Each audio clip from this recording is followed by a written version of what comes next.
Assalamu alaikum, bonjour à tous et toutes, bienvenue à votre émission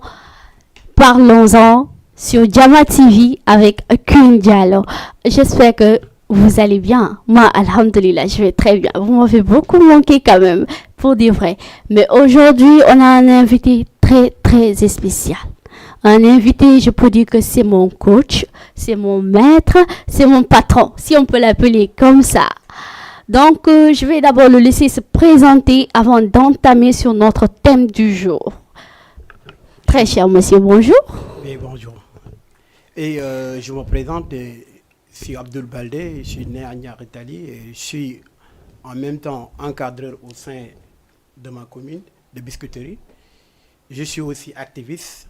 je suis aussi juriste, comme on le dit tout le temps. Masha'Allah. Et on est dans ce milieu depuis presque très longtemps. Donc on est toujours dans l'aspect de la solidarité et l'entraide.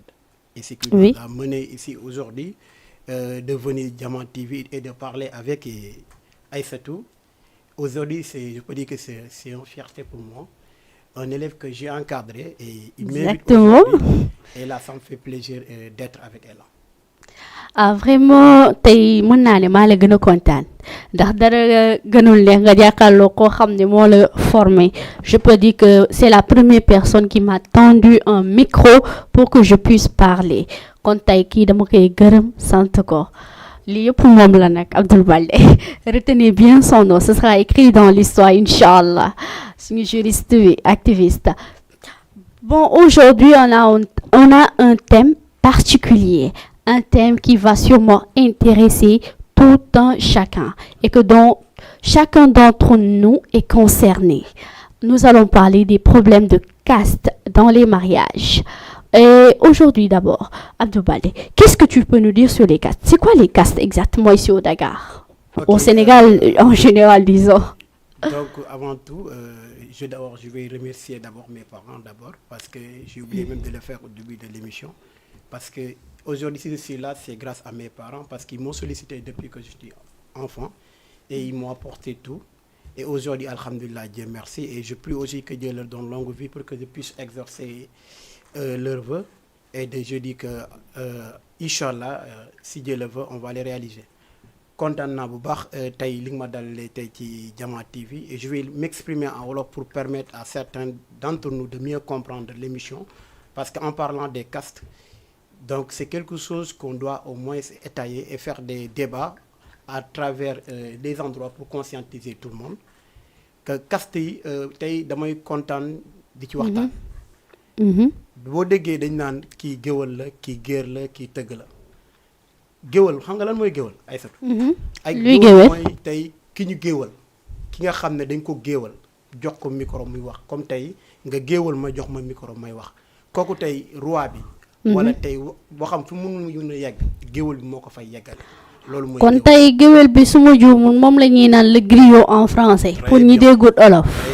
Très bien loolu mooy géwél moom mooy jottali li nga xam ne roi bi loolu doon wax tout le temps fi nga xam ne roi bi mun fay taxaw wax géwél bi moo ko jottali. tey ki nga gis ñu naan ko tëgg mooy ki nga xam ne mooy forgeron bi kooku mooy defar maanaam les outils li nga xam mooy permettre maanaam royaume bi ak le roi puisse maintenant se défendre contre ses ennemis kooku la ñuy wax tëgg. ki ñu naan ñeeñoo mooy ki nga xam ne cultivateur la kiy liggéey maanaam ci olof mooy ku ñu ñee mooy ñeeñoo mooy kii dañ ko ñee maanaam comme yow ngay liggéey ci télé ma ñee la kontaan bëgg a mel ni yow maanaam moo lay ñeeñoo kon mën nañ ne ñëpp ay ñeeñoo lañ parce que si tu es un travailleur ngay liggéey nekk daan doole ñeeñoo nga parce que nit ñi dañ lay ñee parce que li nga am ak ni ngay liggéey ni ngay daane sa doole loolu indi ñeeñoo léegi nag ñun dañuy dem ba ci biir def côté maanaam indi ko benn affaire waaso def ko waaso loolu mooy indi problème caste yi ngay dégg. mais tey man bëggoon naa xam tey lu tax mu am benn problème ici au Sénégal la plupart du temps tey caste yi ñoom tey am na seen diggante du ñu nangu sëy bi pourquoi ils refusent de se marier entre eux à chaque fois da ngay gis ku ñëw def benn demande en mariage ñu ne ko non yow lii nga ñun suñu xeet du nangu loolu lu tax et pourtant si mu juum religion bi dafa ne tant que nit ki jullit la rek mën nga ko may. Voilà, corrigez-moi. Sur côté religion, je vais accentuer un peu qui caste bi nga wax. Gis nga bu ñëk bobu loolu ñu doon bañ manam tay problème de caste bobu. Ma jël suñu interlocuteur bobu. Allô? allo oui. allo oui ça va kooku sa tur ak fooy woote. tur bi moom leb naa ko. lem nga ko ok foo ñu woowee. Val d'Or. Val d'Or kontaan nañ lool ci woote bi tey loo xalaatoon ci thème bi. di rafetlu émission bi rek émission bi nice na trop. merci beaucoup mais tey loo xalaat ci thème bi. dama toog nii rek sama xel dem ci émission bi ma dugg rek ma ne xaar ma woote dama jàppoon. ma ne xaar ma dugg rek barkeelu ci rek daal di daw génnaat eggal émission yi ma doon def. non mais tamit merci vraiment kontaan nañ loolu c'est très important li nga def nii tam ça nous va droit au cœur quand même. kontaan naa ci yow kontaan naa ci yow. merci beaucoup ñoo la gën a kontaan maa ngi lay suivre nag dégg nga. incha allah benn problème ñëpp ñu ngi lay bëggee. d'accord merci waay kontaan naa trop ci yéen non man xam naa tur bi ba pare xam naa tur bi xàmmee naa la. jaajëf merci. ok continue je t'écoute. boo gisee man balaa may dugg ci côté religion damay accentuer un peu ci côté. waaw maanaam ci caste bi nga wax noonu. boo gisee bu njëkk bu ñu nangu maanaam tey géwël bi sëy ak beneen maanaam tey côté royaume bi ainsi de suite. parce que ci côté royaume bi daa am lu ñu doon préserver. parce que les griots maanaam nekkul koo xam ne dañu ko ne gardeel. griot dañu ko ne waxal. léegi nag roi bi dafa am loo xam ne tey da koy sàmm. loolu moo tax ñu doon préserver yenn affaires yi naan kii warul see kii mais defuñu ko parce que kee dafa nekk koo xam ne ku minimiser la wala nit ku tuuti la ci société déedéet. waaw doon def pour maanaam garder li nga xam ne vertu royaume bi pour mun a maanaam am benn solidité ci biir royaume bi moo tax ñu ko doon préserver naan kii griot bi na seeg ay griot ainsi de suite pour maanaam garder benn secret bi nga xam ne royaume bi am na ko pour que royaume puisse demeurer éternellement. te boo gisee bu ñu wax ay royaume Jolof wala Kayoor ainsi de suite ñu demeurer ay siècles ainsi de suite parce que dafa am loo xam ne dañ ko doon sàmm mais ñun dañoo ñëw ba ci biir ëppal ko dañ ko ëppal. maanaam dañoo dem ba ñun dañoo ëppal. dañoo dañoo ëppal ci affaire bi société bi moo dañoo xaw a hypocrite d'une part parce que bu ñuy évoluer rek dañuy nangu dañuy évoluer parce que tey nit mënoo dox fen ñun la fii mooy Jolof fii mooy Kayoor léegi mais loolu changé na mais loolu bu changé kon mentalité dañu war a changé mais boo fekkee yow tu es conservatrice de telle façon que yow bu ko génn foofu rek da ngay indi yenn gàllankoor yu bari. mooy comme ni nga souligné sànq rek benn sorte d'hypocrisie suñ ko mënee tuddeewee noonu lay doon ndaxte tey nga xool ni que mën ngeen dëkk ci benn kër kii mu doon géwél kii mu doon tëgg wala leneen ngeen dëkk ci benn kër di jàmm santé mais bu xasee ba ñoon ñaan si la sa doom wala sa doom bi ne da koo bëgg ngir sëy rek affaire bi doon benn problème indi xuloo ba tas ay famille sax loolu parce que y a beaucoup de familles yoo xam ni loolu tas na ko donc est-ce que tamit du benn hypocrisie dañ jël utiliser teg ko ci kanam. wax ne maanaam sénégalais maanaam partout mënuñu leen natt. day gis nit ki day nekk ci biir kër gi comme ni nga ko waxee. di ataaye di jox paa bi muy naan. di dox activité paa bi yëpp. tey bu xëyee ne day takk rek ñu génnee ne ñu génnee affaire waaso xam nga pour ñu génnee affaire waaso. parce que dafa am loo xam dafa am mooy kooku amut. c'est-à-dire que benn nit la boo xam ne il n'a pas les moyens. xooluñu waaso bi mais moyen bi la ñuy indi pour jéem a écarter ko. tey bu fekkoon na amoon na xaalis. amoon na benn daraja boobu bu ñëwee paa bi nga xam ne mooy bañ waaso paa bi moo koy dalal.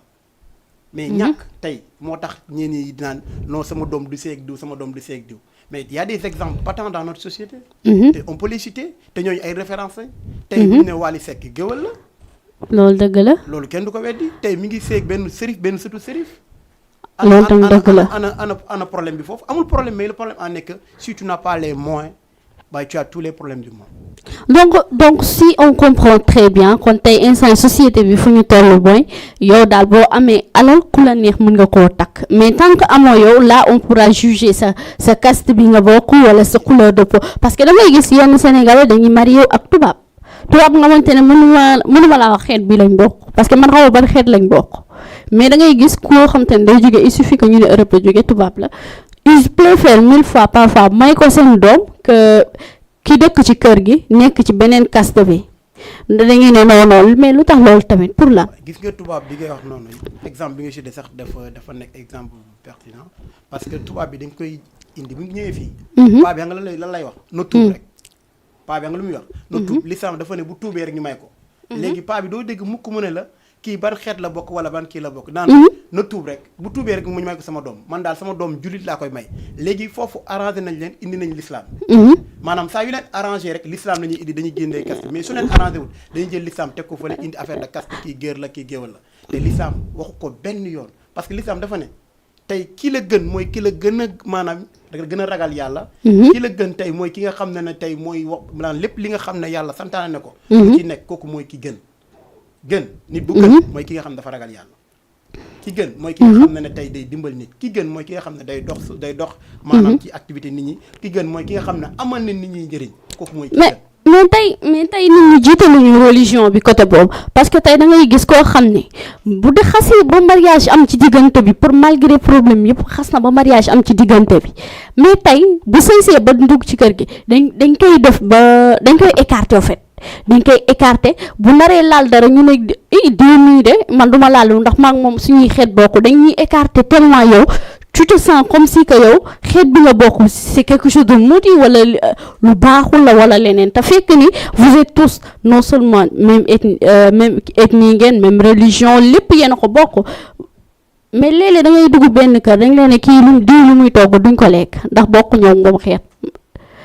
pourquoi lu tax loolu ñu koy dund te am na ñu koy dund dans la société mais lu tax loolu ba tey mënul day mooy li ma la wax rek ba tey nee naa la nit xalab nañ ko daa fekk na fi mu bokk ñooñu amuñu nit bañ nañ ko daa fekk na fi mu bokk ñooñu amuñu mais nit bu am kenn du bañ fi mu bokk te nit boo ko bañee rek bañ yàlla loolu moom dëgg bu wér la yàlla parce que yàlla moo ne li ma bind ci kaw suuf nit laa ci gën a fonk kon tey waaso beeg loolu noonu yëpp dafa nekk li nga xam ne jusque certes c'était quelque chose boo xam ne c'était quelque chose boo xam ne avant dafa amoon ça existait maanaam géwal géer ainsi de suite même ñun en tant que pulaar ça existe y a les cubalo y a les baylo ainsi de suite ça existe naatujano mais le problème a nekk bu fekkee ni nit ñi du ñu évoluer maanaam voyagé wuñu nangoo maanaam voyage amoo ouverture d'esprit tu seras toujours renfermé mais heureusement ba am nañu ay télé privé yoo xam ne comme Jama TV ñi nga xam ne dañuy dem ba au cœur des informations tey di conscientiser nit ñi mais bu ñu amee comme télé yooyu noonu tey ñuy dox maanaam di doxal affaire bi di dimbali nit ñi di yee nit ñi ci côté boobu ma dañuy kontaan parce que avant amuloon loolu moo tax waaso bi ak affaire yooyu di gën a am doole ainsi de suite conservateur bi di am mais alhamdulilah ba am nañ ay télé yu am comme ay Jama TV ñi nga xam ne comme yow di créer benn émission boo xam ne di inviter nit ñi muy doon un débat d'idées boo xam ne ku ci nekk di jàng di yeete tey bu fekkee ne loolu am na donc day tax tey nit ñi gën ci jàng gën ci am tey maanaam aperçu xam na ne avant ñu dañ doon jàpp comme moo nekkoon dëgg du dëgg parce que l'islam nangu ko waaw parce que da nga koy gis tey da ngay gis ku ñëw toog ne la man tey dama am benn problème kër bu muy sëy de bëgguñu ma fa xaw ma lu tax mais tey bu demee ba recherche ba ci biir day dem découvrir lu ko metti ci xolam ndax lan xeetam la ñuy seexlu wala leneen soit mais comme li nga wax sànq dama ciy appuyer ndax tey Sénégal dañoo am mauvaise aptitude boobu mooy jiital ku am alal loolu rek ay mauvaise aptitude bi ndax tey da ngay gis man sama genre yi amuñu dara bu ma naree bu ma doonoon góor laay wax boo amul dara pour ñu may la jabar c'est un problème mais tey boo amee jabar boo doonoon chrétien parce que y a des musulmans qui se marient avec des chrétiens wala ñu marié yow ak beneen religion peu importe mais tey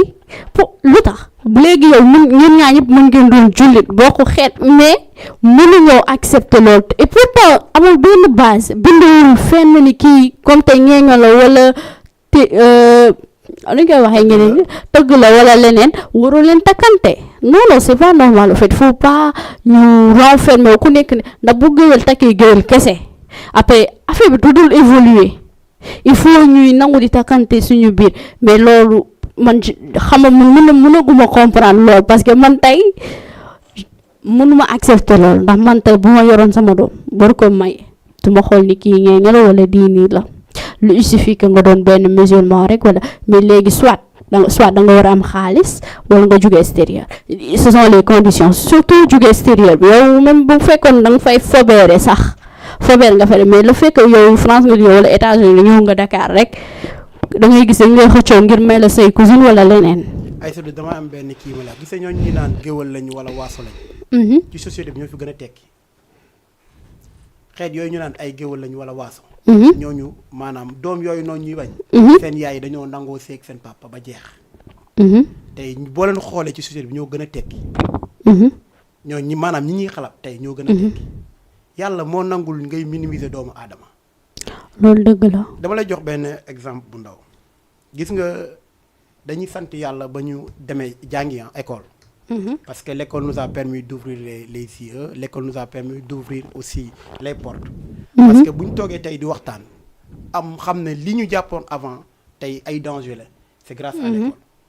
École bi jàngal nañu lu bare. Mais bu njëkk ba suñu yaay yi ak suñu papa yi maanaam tey dañoo jël maanaam tey aada. aada jël ko dañ ko teg ci kanamu religion. loo wax aada la ñuy wax aada bi lañ gën a nekkal ci kanam. tey mais boo deewee amul den lu ñuy def lu dul maanaam dañuy delluwaat ci yàlla la ñu wax. mais tant que yaa ngi dund aada bi dañuy indi aada. loolu gis naa ko ci famille yu bari en fait parce que tey da ngay sëy si ci famille mariage bi yëpp affaire yu ñuy def yëpp dañ leen naan rituel bi tradition la loolu benn ñaar boo sëy ci kër gi première chose yi ngay def wala lépp lu nga koy def da nga il faut d'abord nga suivre ñoom seen aada ak seen tradition ak yooyu noonu ce qui fait que tey loolu ça impact ñu bëri ndax tey am na koo xamante ni peut-être koo xam ni dafa mel ni benn genre Aïcha xamul dara ci aada xamul dara ci aada sama genre yi léegi ñun bu ñu naree nga ñëw nañu il faut am na loo xamante ni fii doo fi doxee heure bi fii doo def nii fii am na lekk yi duñ ko def wala kii ak kii sa lii la da nga ko war a defal nii ak nii duñu comprendre du coup da ngay foog ni tu n'es pas assez capable dans ton mariage wala que tu te sentiras incapable ci benn côté di naan man de je suis pas à la hauteur de leur attente fekk ni non le problème ne vient pas de toi ñun ñoo xaw a compliqué rek wala loolu tamit ci lan la. non damay naan ñàkk xam la compliqué wuñ de parce que day gis benn parent mu concentré ci benn mais ñàkk xam la tey parent bu xamul rek tey mooy indi tey kii bi nga wax noonu. kii joolaa la warul marié kii pël Fuuta la kii pël la warul takk kii warul takk mais nga loolu yëpp boo ko résumé rek xam nga loolu mooy ñàkk. sa ñàkk moo indi tey kii maanaam jaam la. ñàkk moo indi tey kii géer la ñàkk moo indi kii mais tey ñun ñëpp. ci benn lañ jógee ci Aadama ak Awa lañ jógee ñëpp ñoo bokk fu ñu jógee. kon bu dee ñu ñëpp ñoo bokk fu ñu jógee kon ñëpp ay géwal lañ ñëpp ay waaso lañ. dëgg la de. mais nag boo gisoon nag géwal am waaso mooy li ma la waxoon tout au début de l'émission nee naa la géwal mooy ku ñu géwal. nañ la géwal jox la micro nga daal di jàllale information bi. kon kooku moom moo nangu woon di jottali fi nga xam ne kàddu mënu fa yegg. di jottali maanaam kàddu roi bi. looluy géwal bi. mais tey ki ñu naan tey kii ñeeño la. mooy tey yow yaa ngi liggéey nekk sa bureau ma ñee la yaay ñeeño nga ah. loolu mooy indi tey waaso boobu ñeeño. yaa ngi gis loolu la mais tëgg bi tey comme suñu ay pël lañ tëgg bi c'est un bayloo comme ni ñuy wax saa bi jawoma awaayu nab da ko bayloo war na ma jawoma parce que on ko bayloo parce que xam ngeen na lu ma jaaxal ci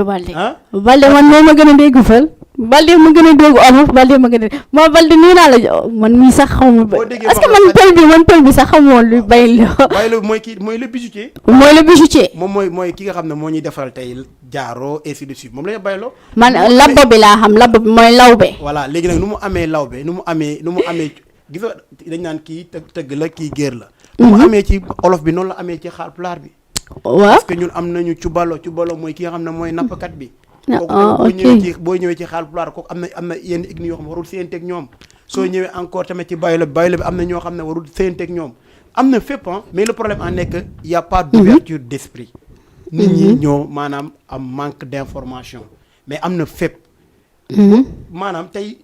bu fekkee am na comme ay télé yi mel ni comme seen télé bi nii di egsi ba maanaam fi nga xam ne na tey nit ñi egsi wuñ fa ça permettra à tout un chacun d'apprendre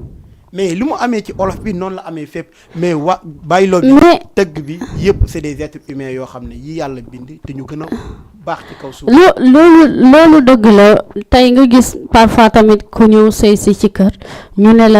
la yaay une tradition il faut nga dem dëkk ba sama genre yi nga xamante ne mosu ñoo dem dëkk ba boo ma takkee na ma demul dëkk ba c'est la tradition nga war a rencontrer grand-père mais loolu est-ce que tamit dama naan nit tam bu ñu ko takkee xam nga mooy lan mariage kumpa la seet waaw booy dem sëy kumpa lay ne ci yow da ngay dem pour def ay découverte day mel ni kuy dem defi aventure kuy def aventure bu fekkee xam na fu muy dem defi aventure c'est pas la peine d'aller maanaam yow ba ngay bañ lay takk. da ngay dem defi aventure.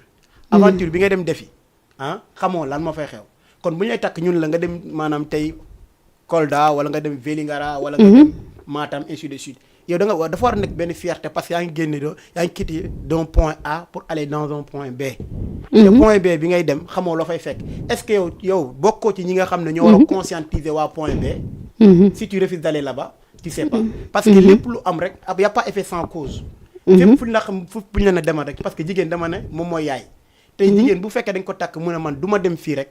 kon y a un problème d'abord majeur. y a un problème majeur parce que jigéen moo war a uuf lépp mooy li ma la wax rek mooy manque d'information bi moo tax day rouler toujours sur le même problème les gens ne sont pas informés les gens ne mesurent même pas l'impact danger bi les conséquences tey caste boobu nga indi noonu da ngay gis ñaari nit ñoo xam ne dañu leen bañ a maye. mais ñoom ñaar ñu gisante ba kee nga baal ma ci kàddu bi biiral kenn ki. kan mooy coupable bi léegi. Je pense que c'est la famille c'est les parents. C'est la famille, les parents, c'est à cause de... Mais tay par exemple yow man tay bu ma naree ñëw ne yow maa yow bokkuñu caste mais puis du moment que bëggante et que on sait que en âme et conscience que suñu ñaari famille duñu mës a nangu suñu diggante léegi ñu dem ba def yenn yi ba doom juddu ca léegi da ngay gis léeg-léeg ñoom ñaar famille yi sont obligés ngir doom boobu maye leen mais da ngay gis ñu maye leen ba pare mu sëy si ñu jël ko jigéen ki rejeté faute bi yëpp ci moom parce que la plupart jigéen yi ñoo ci gën a sonn moom mii di ñëw si kër gi fekk si parce que moom dañ koy rejeté doom ji mën nañ ko jël def ko comme seen doom boole ko ci seen caste alors que deret ku jigéen ki tam mu ngi daw ci moom mais da ngay gis ñu jël ku jigéen ki rejeté ko ba di parfois bu toogee ñu ne neexul bu defee dara ñu ne ko déet baaxul et ce sont tellement dañ lay créer ci benn bulle boo xam ni yow tu te sens maintenant hors de la société da ngay mel ni bokkatoog ci nit ñi te conséquence boobu dafay traumatiser nit te am na effet yoo xam ni gis naa ci ñoo xam ne da ngay gis koo xam ni day sëy si kër sax loolooy tax ba ñu liggéey ko pour mu génn ci kër gi. mooy li ma la wax rek. wala utal ko sax wujju. gis nga ñaar ñii nga xam ne tey bokkuñu maanaam groupe mooy problème de caste boobu nga yàq bañ dem ba ci biir doom am gis nga bu doom amee. paa bi am na ci part de responsabilité majeure. parents yi am nañ ci benn part de responsabilité parce que pourquoi parce que tey sa doom bi nga tere maye kooku noonu. mu dem ba am ci doom ñoo am nga ci benn part de responsabilité. mag ki ñoom tamit ñi nga xam ne ñoo def affaire ba doom am ci. ñoom am nañ ci part de responsabilité. bu ñu jàpp ne rek parents yi rek ñoo am part de responsabilité. mais c'est partagé. parce que pourquoi parce que conséquences yi muy jur moo bare xale bi dina fa judd. xale bi ki juddu tey. ñaanu loon waxuloon na sama papa day biral sama yaay. ñu baax ci kàddu bi. Exactement. xale l'enfant il est innocent comme la définition même de l'enfant. enfant en latin c'est infant celui qui ne parle pas. te ki nga xam ne du wax kon kooku définirul wala choisirul papaam. Exactement. yaa ngi comprendre kooku day problème yooyu noonu yëpp yi dal ci kawam parents yi ak parents ku jigéen ki dañ ci am part de responsabilité bu mag a mag a mag a mag moo dañu war a maanaam éviter loolu ñaar nit bu ñu xasee ba bëggante. bu amee consentement rek. am na union du mariage. consentement bu xasee ba am. waaw bu ñu taxee ba ñu maanaam am consentement rek. say mariage bi am na léegi lan moo des. ñu dem taxaw ci ay seede officialiser ko. mais s'il y a consentement rek entre les deux parties rek. mariage am na. juriste la nag de bu leen ko ñii ne. yaa ngi dégg s'il y a consentement rek parce que lépp lu munti am te amul consentement moom mooy élément principal. loolu tamit dëgg la. yaa ngi gis. léegi nag boo amee consentement rek léegi ay dot mooy am ainsi de suite pour mun a finaliser pour ñu ko finaliser ko yoraa nekk des maanaam dañuy indi ñi nga xam ne tey ñoom ñooy seede yi. loolu mooy tax imam bi di ñëw ainsi de suite di laajte loolu ay seede la. mais ñaar ñi nga xam ne dem nañ ba bëggante rek. amul leen lu l'islam wax lu du maye leen. mais tey mën nga jóge ma li ma la dog mais tey da ngay dugg ci benn famille par exemple nga gis ku jigéen ki bëgg na benn góor mais du moment que bokkuñu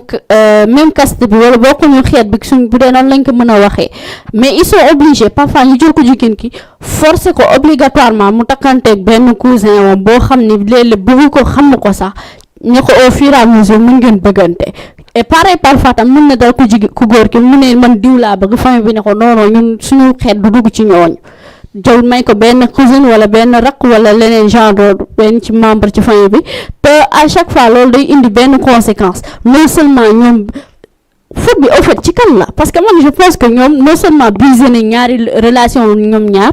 en plus de cela tamit ñu ngi unir deux personnes nga xam te ne bëggante wuñu te conséquences yi ci am day néfaste rek ci ñoom boo xalaat ci loolu tamit. bëgguma un peu dérailler ci côté kii bi am na fi nga laal foo xam ne certes damay dugg tuuti ci maanaam ci li ma bokk mooy Haalpulaar bu ñu bokk enen ko Fulɓe te dégg nañ ko xam nga tey mun nañu ci côté pël la gën a méttee surtout ñun enen Fulɓe ɓen waaw ci ñun ba nga pël la mu gën a métti da ngay bëggante kenn ñu gis la ngay ànd ak moom duñ la ko may ñu foog ni yéen ñaar génn da ngeen di génn te buñ la ko mayee yow jigéen ki bu toggee kenn du lekk yow boo demee jàkka ja boo jullee soo nuyoo kenn du la fay tey boo seetloo tey suñu rakk yi jigéen yëpp maanaam Haalpulaar yi tey am jëkkër am far xam nga lu tax loolu am nga pëlal ñu leen ñuy am jëkkër am far lu tax très bien man na ñëpp ubbi seen noo fa déglu loolu ñu xam réponse bi tey damay ànd ak benn kii exemple ma ànd ak sama benn copine ñu bëggante mu nekk ñu paa yi gis ñu may ànd ak moom duñ ma ko may am nga pëlal duñ ma ko may dañ naan gisante nañ ko gisante nañ rek lislaam dox ñoom ci ñoom ñu ne sëy amu fa tey su ma ko takkee kooku su ma demee ci jàkka ji du julli bu ñu sëlmalee ku ma nuyu kenn du ma nuyu sama jabar bu toggee kenn du ko lekk sama ngénte nit ñi duñu ñëw parce que def nañ benn délégation ay groupe yoo xam ne dañuy def fii réunion def fi ay réunion ainsi de suite naan oɗa hokkama oɗo parce que ɓe yiiɗi d' abord ɓe fotanuma jommude ainsi de suite et y a c'est un problème de caste aussi mun nañ ko renfermer de telle façon que am na benn bouclier entre les deux léegi nag yow dañuy def benn réunion boo xam ne yow sa ngénte sax hay siko denna ɓo ɓe arta aye ɓe non o sayi donc Allah jaɓali ɗum mais dans quel pays nous sommes boo xam ne da ngay nekk ak nit ki pendant 2 ou 3 jours léegi nag nga takk ko ñu ne yow da nga nekk ak moom sëy bi warul dagan boo toggee du ñu lekk boo demee jàkka ja boo nu c'est-à-dire qu'il y a problème bi c'est partout les gens ne sont pas informés. man je me demande comment on doit faire pour essayer de les éveiller sur ce domaine parce que loolu mu ngi impacté da ngay gis te benn xale bu jigéen day bëggoon teg xale bu góor bi en fait ñoom ñaar mën nañ dund amour bu nice mais parent bi wala même pas parents yi sax mënoo parents yi de parce que parfois famille yi day am nit bu je m'excuse du langage mais làmmiñam bi téewu ko en fait c'est les parents parce que léegi kooku day ñëw raconter ni gis naa sa doom beeg faram bi parents yi ils ne cherchent pas à savoir yow loo bokk ak kooku ak depuis kañ non duñu def loolu il suffit ñu gis de soit dañuy doo ko jigéen ki wala blâmer ko def benn kii ci moom taxé ko jox may ko jëkkër keneen waaw mais kooku wala yéen ñaa bu ne xasee ba sëy ñu yàq seen der mais gis nga kooku nga may kooku noonu mu ànd ak ku góor ki pendant presque 5 ans nga may ko benn Balde Abdou nga may ko Balde ma ñëw gis ko tey jóge Europe ñëw takk ko muy ànd ak ku góor ki pendant des années kooku da nga yaakaar ne bu gisantee ku góor ki du delloog moom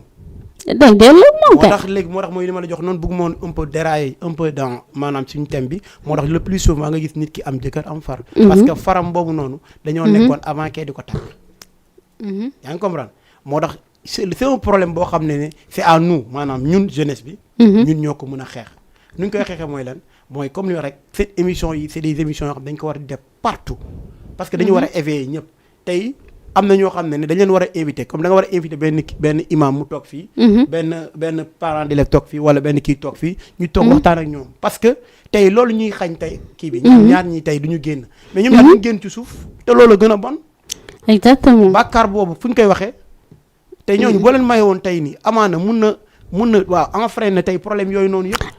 en fait même c'est valable même ci ku góor ki c'est valable ci ku góor ki ndax tey da ngay gis ku góor ki day dem ba ñu may ko keneen benn cousine wala leneen da koy takk mais n'empêche da koy tromper dañ koy jàppe benn un homme infidèle je m'excuse mais fekk ni c'est pas question que dafa infidèle wala dafa bañ jabaram moom ak jabaram amuñu benn problème de il pouvait même être heureux en tant que cousin cousine simplement mais le fait que dañ ko mariage bi dañ ko imposer moom amoon na keneen ku mu bëgg mais léegi da ngay gis bu génnee nekk ak kooku jàppee ko benn infidèle wala nit bu bon et cetera fekk ni ku góor ki en fait dafa fóot wala parfois ak tour toor bi yëpp ku jigéen ki tamit fekk ni ñoom ñaar bëggante woon nañ depuis le début mais problème caste bi lañ jël teg ko ci kanam ñoo yéen ñaar waroo leen sëy parce que bokkoo leen xeet ñu séparé leen may ku nekk jëkkër léegi ñoom ñaay fu ñu tase dina am benn courant bu dox seen diggante xool loolu ñoom déjà ñoom ñooy créer bàkkaar yi seen bopp. non dëgg ma la bàkkaar yi c'est partagé parce que parents yi am nañ ci part de responsabilité. man dama ne nit boo demee ba nekk majeur xàmmee jàng yeew waratoo dox ci ay erreur man de sama doom ku mu bëgg mooy ko ku mu munti bëgg dama koy may na nekk jullit rek sama doom ku mu mënti bëgg même bu fekkee na sax groupe bi ma bokk maanaam groupe Balde famille wala groupe Diawo wala groupe maanaam Ba wala ainsi de suite bu yeboo ñooñu ñu bañ ma définitivement mais sama doom ku mu munti bëgg dama koy may parce que xaaruma sax ne kii géwël la wala kii waasa la wala non parce que ñun ñëpp ñoo yem parce que ñoom ñenn ñi la plupart boo gisee ñuy xas comme li nga wax sànq la rek bu ñu xasee ba utiliser loolu comme arme rek day fekk ni yoru alal ndaxte fii tey Sénégal boo gaaree sa oto bu tooy xepp am sa mu leer ni kii am na benn villa compte bancaire bu fees la yor mën nañu tuur ay jësine rek cuub yu dul jeex ak par yu or dañuy nangu parce que instant yi adduna bi moo tollu estrade de vie boo xam ni au lieu ñuy jiite religion bi wala leneen dañoo jël alal bi teg ko suñu kanam léegi boo amul alal ñu teg tamit fële religion bi jiital encore problème de caste ñoom daal soit l'argent wala y a un problème de caste ñoom loolu lañu jiital et loolu mu ngi dégrader tellement société bi que man je suis ébahi face à cela loo ci wax. waaw mooy li ma la wax rek. c'est à vous hein, vous les facteurs de développement yéen a ci mën a xeex parce que ñun ñu ngi koy def de notre part personnelle on est en train de le faire ñu ngi koy xeex depuis des années yéen tamit da ngeen ci am part de responsabilité télé yëpp dañ ci am part de responsabilité yéen da ngeen war a tamit wàcc sur le terrain conscientiser nit ñi comme émission bi ngay def nii. émission bi dafa nekk émission boo xam ne man sama daf ma laal parce que li ngay wax nii moo indi problème yu bare.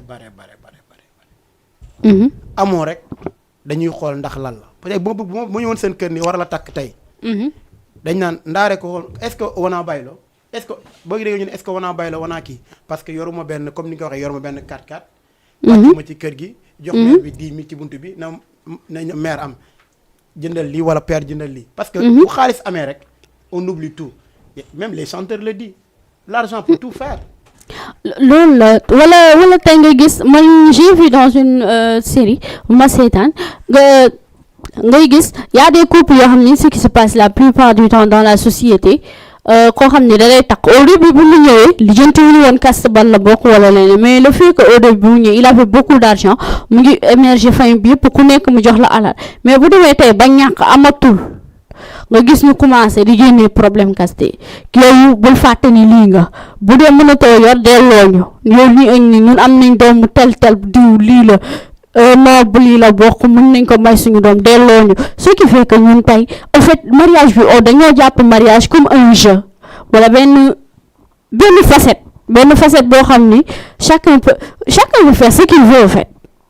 Mariage c'est devenu un jeu et pourtant que on dit toujours on nous dit que le mariage est sacré léegi nag ñu nekk ci société boo xam ne dañoo jël le mariage def ko un jeu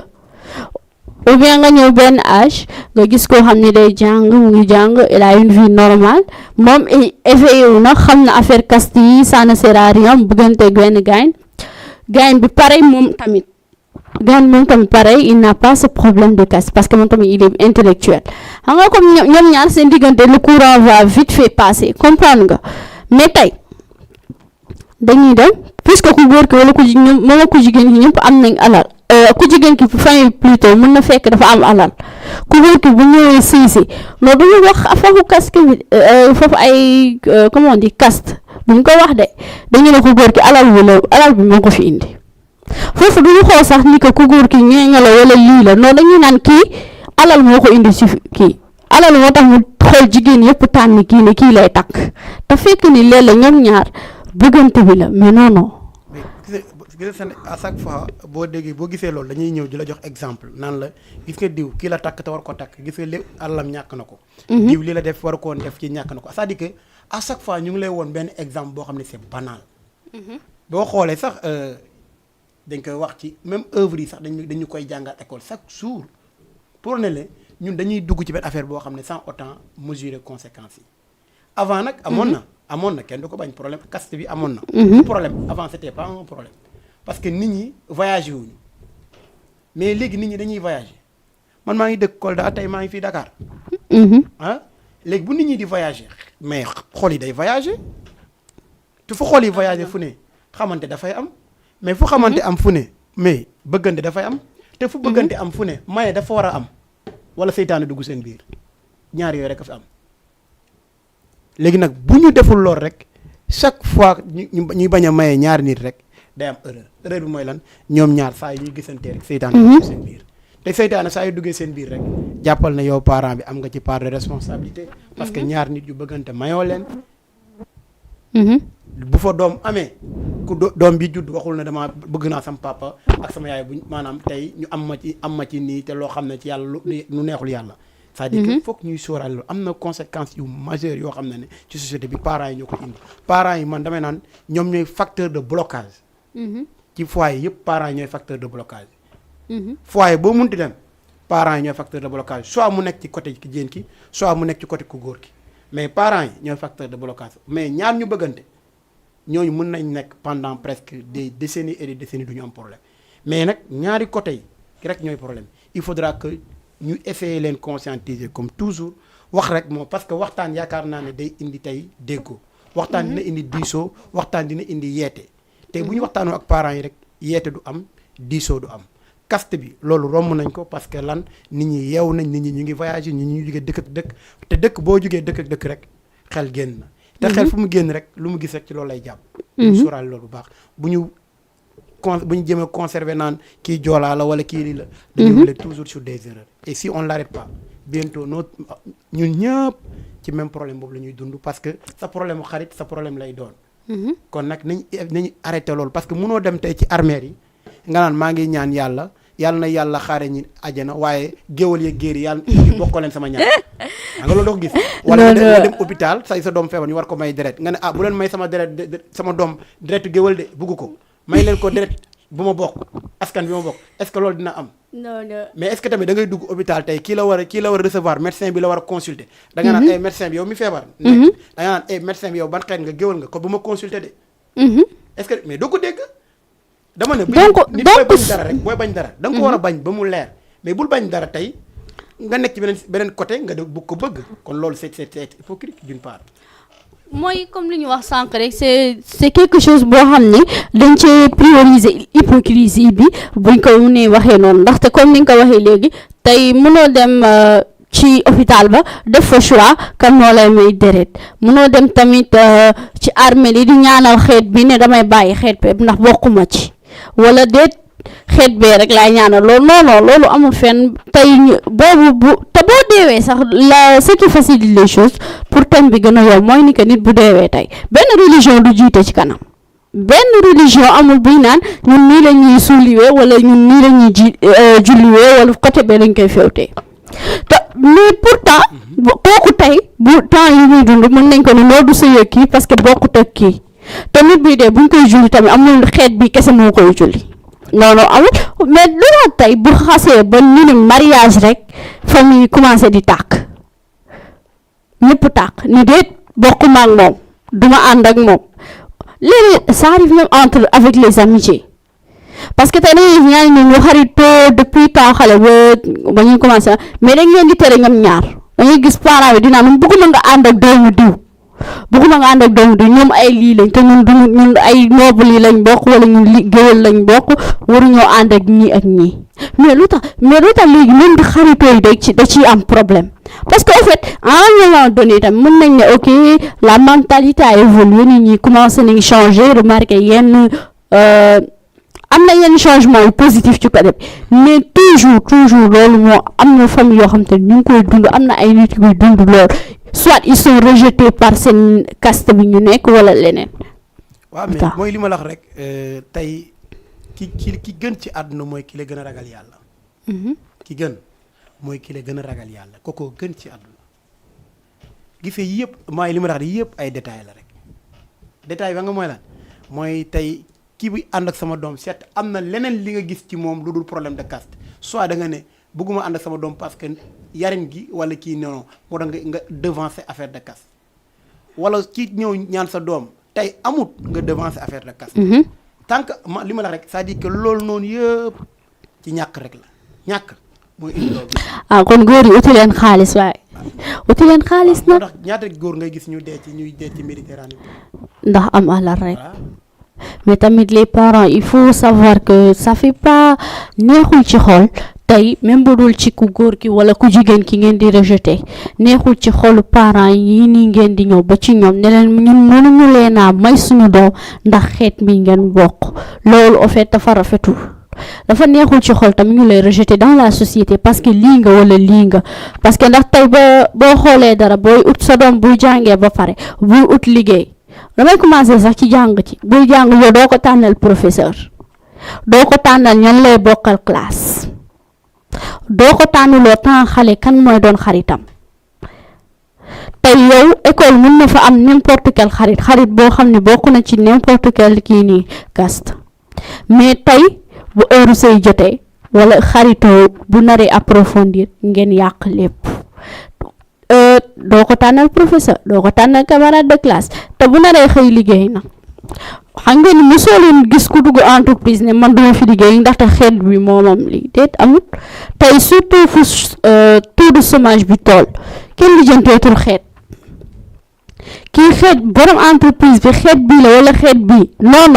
mais lu tax tey heure sëy bi bu jotee wala relation amicale bu naree jot rek foo xam ne dina inclure famille yëpp au lieu ñu jiital religion bi foofu nga xamante ne religion moo fa doon nar a doon base ngeen di fa jiital leneen en fait c'est des questions qui sont je peux dire que qui sont sans réponse loo xam ne mën nga ko fi poser fii ba suba ñoom ñii di ko pratiquer mënuñu laa jox raison valable ndax lu ñuy wax ni ñun ci lii lañ bokk dañu am ñu conserver man je pense que loolu du réponse boo xam ne c'est valable pour yàq lu bëri en fait ndax day yàq avenir ñaari ñu wëgante di ngeen tax ba am doom boo xam ne tey c'était pas un enfant désiré. mooy li ma la wax rek chaque jour rek mooy tey c'est à nous d'aller conscientiser les parents. ñun ñoo war a jóg dem yee ñi nga xam ne c'est des conservatrices ñi nga xam ne dañuy nekk ci benn cercle naan sama doom du dem ak kii te loolu mi ngi indi problème yu rëy mooy li ma la wax chaque jour rek. benn parent du jógee ci hôpital naan géwal du ma laal wala géer du ma laal. nañ ko def nañ ko war a respecter sax ñii di naan doo leen may seen doom diw bi wala diw bi ndax lii la wala dem hôpital nee leen diw ak diw duma faj diw ak diw duma may deret sama doom diw ak diw du ko jàng non c'est mieux en fait parce que boo nanguwul dara ngir dara bañal ab ba faw bañal partout ci côté yëpp tamit parce que man loolu laa gëm man boo bañee dara da nga ciy bañ ba ñëpp xam ne yow bañkat nga mais mun maa comprendre nga bañ dara pare bu subaa nga tourné naan non c'est que damaa feebaroon moo tax ma nekk ci urgence. du loolu de parce que ñaar yëpp urgence la ñaar ñu bëggante nañ leen maye boo leen mayewul rek yaa ngi créer ay danger bi mooy lan bu fa doom sosoo waajur bi am na ci bàkkaar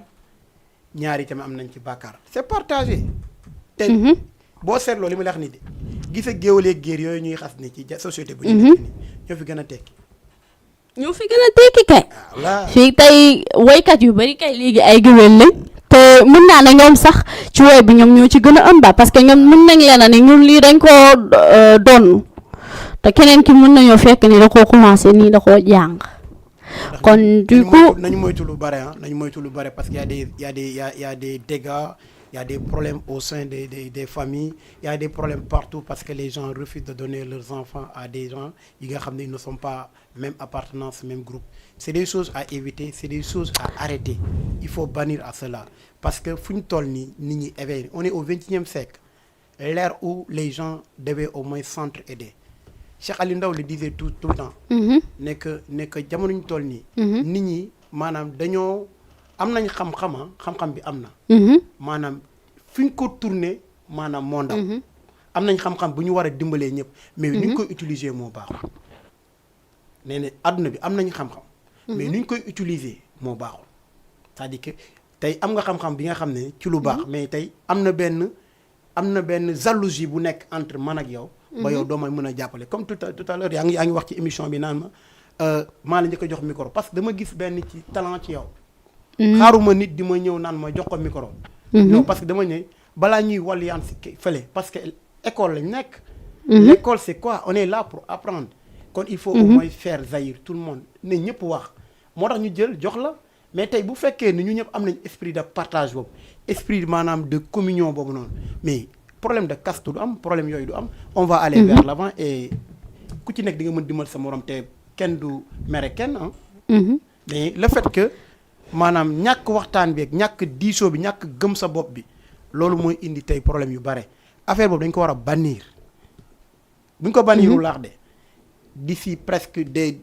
mën naa ne ci kanam tuuti nit ñi dañuy rayante parce que di nga gis koo xam ne dina jug na man maa maye sa bopp par force fa lañ jëm bu dee commencé gul sax. fa lañ jëm da gis ñoo xam ne dañuy jug maye seen bopp par force parce que nit koo xam ne bëgg na ko man leen laa nangu mooy ñaar nit yu bëggante ñoo xam ne bokk religion. parent bi opposé à cela ok on peut être d'accord. parce que si musulman toi tu es de l'autre côté. là moom je peux être d'accord que yi ñaar bokk les religions pourquoi parce que les deux religions il y a au moins quelques barrières qui empêchent les deux de ne pas s'unir loolu je peux être d'accord. mais problème caste problème de groupe d'appartenance loolu. bu ñu ko indee ci kanam rek dañuy réduire maanaam sens de réflexion bi dañ koy réduire ba mu ëpp. mais nañu sóoraale loolu bu baax a baax parce que loolu buñ ko sóoraalewul rek dina indi ngaañ te dina indi ay erreurs yu baax. te dama bëgg ñu dugg ci benn deuxième point mooy boobu noonu le dernier point qu'on va aborder mooy lan mooy indi lii di takk suuf mais balaa ci dem bëggoon naa Régie bu dee yaa ngi ñuy suivre yow tamit nga tegal ñu benn son balaa ñoo ñibbisi Régie xoolal ñu benn son boo ñu tegal bëgg nañ.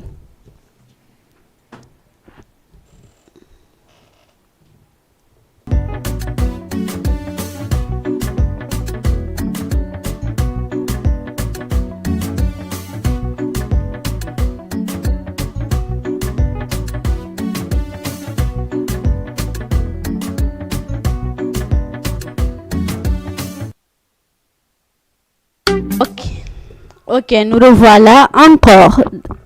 sur Diamant TV, la chaîne qui est toujours avec vous, jour après jour. Les guitares, on parlait d'un thème très, très intéressant, si je peux l'appeler comme ça. Même si le temps est très minime, ce qui nous reste pour continuer, j'aurais aimé qu'on ait encore plus de temps pour plus en débattre. Mais malheureusement, le temps ne nous le permet pas. Donc, nous allons nous en limiter là. Mais avant cela, je voudrais poser une question. Parce que tout à l'heure, j'ai dit, lan mooy indi takku suuf, les mariages, ce genre de mariage. Est-ce pas aussi les problèmes de caste? Mais celui qui est derrière la caméra, il m'a répondu juste que mariage yambar la. Mariage ko yambar. Non la ma ko waxee. Man je vais encore revenir un peu ci wax bi nga wax mooy takku suuf. Takku suuf nekkul li nga xam ne mooy affaire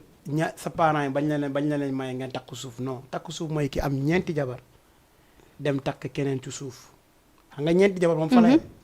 mais le fait nga takk keneen ci suuf loolu la ñuy wax takku suuf mooy 5e femme bi loolu la ñuy wax takku suuf mais comme on le dit andi yimɓe ɓe haalay tout le temps ɓe ni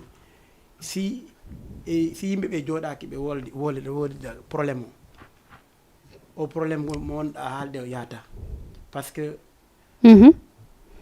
baylo mo halta o walla cubbala mo halta ɓe fi ko yimɓe ko allah tagi ɓe mo allah tagino hay goto ala ko wawi e makko si wona walludemo sa inni noon ana jogui honnade ɓiɗɗo ma a jonnatama o ainsi de suite a probléme ana adda probléme par ce que probléme majeur wonɗa adude parce que quel que soit alpha si tu refuses de le faire tu risques de créer d'énormes problèmes si a waɗani ɗum a ƴetti ɓiɗɗo ma si yiiɗi goɗɗo a yini a kotama a hokkimo goɗɗo a noddi goɗɗum a noddi keleyagal mi haalnama andana par ce que a jonnirimo si o yeehi Allah si waɗi ha o yiiɗimo andanta ko on mo wonduno ɓe fuɗɗa e keleyagal ton keleyagal si naati ɗon dewgal ngal bonti fayda dewgal ngal boni ko ɗum mi wonma wolde par ce que a ndaare kala mo daarɗa ni avant il y a pas de problème parce que les gens ne voyageaient pas mais joni yimɓe ɓe no waɗa voyage il y a l'internet il y a tout cela yimɓe ɓe no waɗa no connecto andi copain ji ma on wawi wonde jogoɗa numéro makko ɓe jonnama goɗɗo ya Dakar walla ya Mali ainsi de suite copain ma immoɗo ya tawama toon mais si tawima toon mo annduɗa ko on annduɗa ala mo annduɗa wona on son yiiɗi a wawatamo añude a wawatamo añude par ce que pourquoi par ce que parent ji ɗi waɗi probléme o d' abord par ce que ana yiiɗi jommu e jonnatama par ce que ɓe inni on yiɗdi ha paari so yiɗdi o jonnatama mo yiɗɗa mais ɗon probléme naati par ce que pourquoi parce que sa joɓanimo jonnude oɗo mais tout ou tard si ɓe yiiɗi probléme woɗi par ce que wona o ko cubbalo wona o ko baylo mi jonnatan ɓiɗɗo non sa waɗi ɗum tum probléme no waɗi par ce que yimɓe ɓe ne waɗa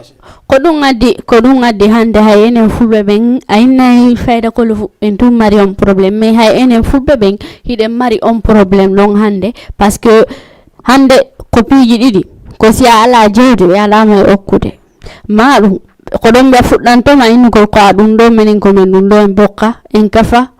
ɗum adda probléme ji boyi ha hara mariage ɗin yata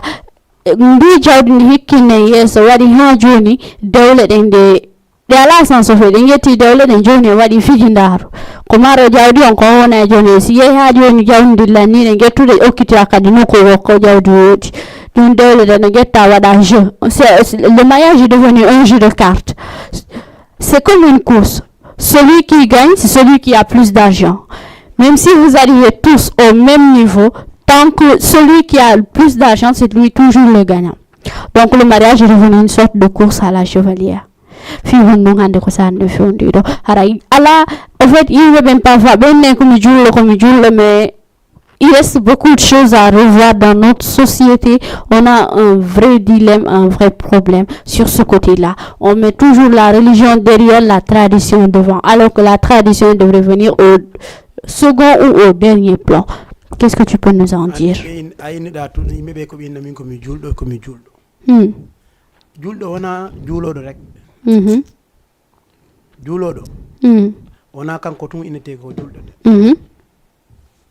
andi neɗɗo sa inni an ka julɗo a waɗay ko julɗo foti wadde ko bien sûr ma ne yiɗi goɗɗo ko Allah yamiri ko waɗi ɗum ɗon ko ɗum de hani hara ko Allah wi kon ƴetta ɓiɗɗo ma okkamo on tigi si tawi ko julɗo okkamo julɗo mais hande a yiyay goɗɗo famille jiri fo hara ko julɓe de ɓe fof ko ɓe musulman mais hande goɗɗo bo wiyay to harana o julɗo haray ɓe préféri ƴettugol inna o to tuuru min hokkamamo mais siko ɗimmojo maɓɓe julɗon ɓe nanono an o mbayen kafa laawol ma an ko a ɗum ɗo e ɗum ɗo min hokkatama ɓiɗɗo amen on joni ɓen noon yaada han ɓe suuɗodira ɓe sutta bonkiki ɓiɗɗo heɓoɗon noon joni hara joni be on tigi obligé be o jombamo joni so jombimo ɓe addama ko galle ɓe waɗamo piiji bondi ɓe waɗa ɗi fof ha hara ɓe receta fof to fo e juwo on ɓenna juwo on waɗani e ni yira ay ɗon si ɓiɗɗo onon de ɓiɗɗo heeɓi ko ɗon on ɓe jonnatamo de on goto koye daɗi jonnede on kala jiwo ko heɓa muudi ko probléme kala arɗo ɓe inna ay ɓiɗɗo oɗo ko oɗo yaaduno ha o waɗimo ni on joni pour goɗɗo jomma mo hana goɗɗo immo extérieur yiɗamo jomma mo on waɗama quelqu'un qui est banalisé dans la il a été écarté définitivement. En fait, c'est un second problème dans notre société. Tu trouves quelqu'un, c'est à cause de la famille qu'elle a maintenant un enfant hors du mariage. Parce que le tard, day man ki xeet lii la ñun duñ la ko may léegi bu demee ba am ak kooku nëbbantoog moom ba am doom après on va dire que non on va pas te donner en mariage à cet homme malgré que vous avez un enfant. Il y a certaines familles qui refusent carrément, qui sont très conservatrices. Maintenant la femme elle a un problème, aucun homme ne veut épouser une femme qui a déjà un enfant, même si il y en a des femmes qui ont des enfants qui sont mariées, mais chaque homme pour dire vrai préfère une femme fraîche. Et chaque femme aussi est pareil, hein. Bon, les hommes ne peuvent pas penser seulement les femmes qui doivent être fraîches. Donc, moi, je peux dire que c'est une histoire un peu vieille, démodée et dépassée. Vraiment. Parce que, comme tu l'as dit, une femme ou bien une fille ne peut pas être enceinte toute seule. Ça, c'est inédit. S'il y a enceinte, il y a deux parties. Donc, si on doit sanctionner, on doit sanctionner les deux. Min komi fuɗɗuma haalande rek ko miyima sa yaadi e juwo si mawɓe yii ko ha maya a jommatamo sa jombimo sa defi ñiiri hay goto ñamata si a dennay ɓe arata ɓe waɗay association maɓɓe ɓe jooɗo ɓe inna oɗo ɓe yiidi e debbo makko on fotani yaade toon so yehi toon wonum Allah haali Allah hokki on jommum ko ni yehi toon moƴƴata ainsi de suite par ce que a yiidi e ɓeygu ma d'abord toi a jommudemo. Donc un problème. Si on n'arrête pas ça, on va toujours rouler sur des erreurs. Et cela, ça va créer d'énormes problèmes. L'heure nous colle, l'heure est en train de nous coller, on est en train de nous signaler que c'est l'heure et on a déjà les 1 heure de temps plein. Donc, ce qui fait qu'on va se dire... Oh. Allô? Bonsoir. Allô? Allô? Allô, oui, ça va? Le nom, faut nous retrouver centre. Allô? Allô? Bon, comme ce que je disais,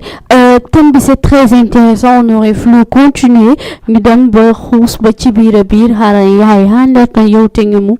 te développer des pigeons, mais tant on kodo hadi, et Inch'Allah, même heure, 15h, 16h. Donc, avant tout, mais tu t'es invité à on va dire qu'on nous a un mot de fin. Avant tout aussi,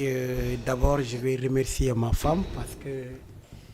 moo fi nekkee toog xel bi dal parce que am na ki nekk sama ginnaaw sama jabar sama xarit sama kóllëre sama wéeruwaay man ma koy remercier bu baax a baax di remercier tamit koñ bi ma dëkk ñu koy wax koñ tapet koñ ma jàmbal faal koñ boobu bi nga xam ne pas tapetoo rek waaw koñu tapet ba léegi comme ni ñu wax rek naan ku tapet rek mooy ki nga xam ne moo yàgg ci kaw àdduna di remercier waa koñu Réal di ko remercier ñëpp cat ba cat ci waa garab ba di remercier ñoom Tidiane ñoom Laay ñoom Balde ñoom Laay ñoom Modou ñoom Bala di remercier sama waa koñ ñëpp bàyyuma kenn ñoom Saliou ñoom Habib di remercier encore ki nga xam ne daf ma jege sama xarit bi nga xam ne tey bu ma kii rek moom laay xool mooy Modou sama xarit la lu mu guddi fu may dem fu ne rek mu ngi sama ginnaaw kooku dama koy bàyyi ak yàlla na ma ko yàlla gërëmal santal ma ko ci barki salatul fatiha. Vraiment, moi, personnellement, vous me savez, je n'ai pas l'habitude de remercier parce que si je commence là, je risque de faire une liste infinie. Mais quand même, je remercie la perle rare de cette femme qui me sert de maman. Vraiment, c'est la femme de ma vie, c'est la perle rare. Je l'adore. Ouf, même. Donc, je la remercie. maa ngi koy sant di ko gërëm di ko ñaanal gudd fan wérgu yaram mu fekkee suñu njëriñ di remercier mes 2 grands frères di remercier samay petites sœurs di remercier toute la famille à Usine Bentali Koppé di remercier waa Grand Dakar ñaari tali bàyyi ma fenn Médina ñëpp di remercier surtout waa Ngor nga xamante ne léegi doon nañ samay voisins sax Ngor Wakaam ko taw nañ ma fi gis chaque jour di remercier surtout waa Colobane HLM partout di remercier waa Kër Massar na ñoom laay mujjee di leen remercier di leen ñaanal yéen moom aw ma seen fay